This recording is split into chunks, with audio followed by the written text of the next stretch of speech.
It's the journey, not the money. Once in a while somebody says to me, boy, if I had $1 million, I'd never work another day in my life. That's probably why the good Lord sees to it they don't get their million, right? They'd quit. They'd quit. Okay. Next is family reasons. Some people do extremely well for other people, and that's powerful. Human beings can greatly affect each other. Sometimes we will do things for somebody else we will not do for ourselves. We're made that way. I met a man one time who said, Mr. Rohn, to do all the things I want to do with my family around the world, he said, I got to have at least $250,000 a year. I thought, incredible. Could a guy's family affect him that much? And the answer is, of course. How fortunate are the people that find themselves greatly affected by somebody for personal achievement. And we are affected. The writer of a recent song said, if not for you, the winter would hold no spring, couldn't hear a robin sing. I just wouldn't have a clue if not for you. So we can be affected. That might be one of the most stimulating reasons to do well, finding somebody. When Andrew Carnegie died, the wee little Scotsman that built the big steel industry, when he died, they opened up his desk, and in one of the desk drawers, they found a slip of paper. On that piece of paper, Mr. Carnegie had written his goal for his life, and he wrote it when he was in his 20s. And on that piece of paper, it said, I'm going to spend the first half of my life accumulating money. I'm going to spend the last half of my life giving it all away. What a goal. He got so inspired by that goal that the first half of his life, he accumulated $450 million. And the last half of his life, he gave it all away. Good question tonight. What's got you turned on? What's got you bombed out of sight to get up early and stay up late and hit it all day? Next question. What's got you turned off? When I found the answers to those two questions, my life exploded into change. I finally found out what had me turned off, and I got that cured. And then I got me a long enough list of reasons to turn me on.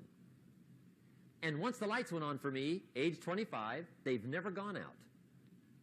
I've fallen out of the sky a few times, but I've never lost that drive to make something unique out of my life. See, reasons altered my whole life. Now, there's another list of reasons called nitty-gritty. Hard little reasons. Sometimes those little reasons are the most powerful reasons that can change your life. Sometimes it doesn't take much. I now carry several $100s in my money clip. It's only a few $100s, but it was one of those reasons turned my life around. Just before I met Mr. Schoaf, I heard a knock at the door. I go to the door, and there's a little girl standing there about this tall selling Girl Scout cookies. And she gave me one of the finest sales presentations I've ever heard. Special deal, several flavors, this whole package of stuff, $2. And with a big smile, she very politely asked me to buy. And I wanted to. Big problem. I'm broke. I don't have $2. And to this day, I can remember the pain and the embarrassment. I'm a father. I'm a husband. I've been to college. I'm working. I'm 25. I don't have $2. And I didn't want to tell her that for some reason. So I did what I thought was next best. I lied to her. I said, hey, look, I've already bought lots of Girl Scout cookies. I've still got plenty stacked in the house, which was not true. But it seemed to get me off the hook for the moment. She said, well, gosh, that's wonderful. Thank you very much. And she went away. When she left, I closed the door, and that was the day I said to myself, I don't want to live like this anymore. I've had it with lying, and I've had it with being broke. I'm never going to let this happen to me ever again.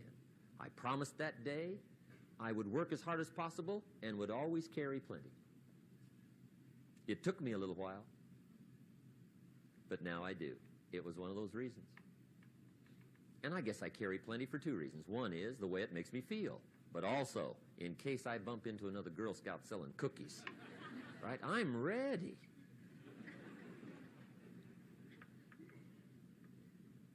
I walked out of the Bank of America one time up in Saratoga, California, where I used to live. Two little girls selling candy right outside the bank. Good place. Some girls' organization they're working for, right? I come walking out of the bank. This first little girl walks up to me. She said, mister, would you like to buy some candy? I said, I probably would. What kind is it? She said, it's almond roca. I said, my gosh, that's my favorite. She said, wonderful. I said, how much is it? She said, it's just $2. I thought, incredible. I said, how many boxes of that candy have you got? She said, 5. And her little friend was standing there. She was selling candy too. I said, how many boxes have you got? She said, I've got 4. I said, that's 9. I'll take them all. They said, really? I said, yeah, it's my favorite. I've got some friends. I'll pass them around. They got so excited, put all this candy together. I reached in my pocket and gave them the $18. When I've got the candy and they've got the money, that first little girl looked up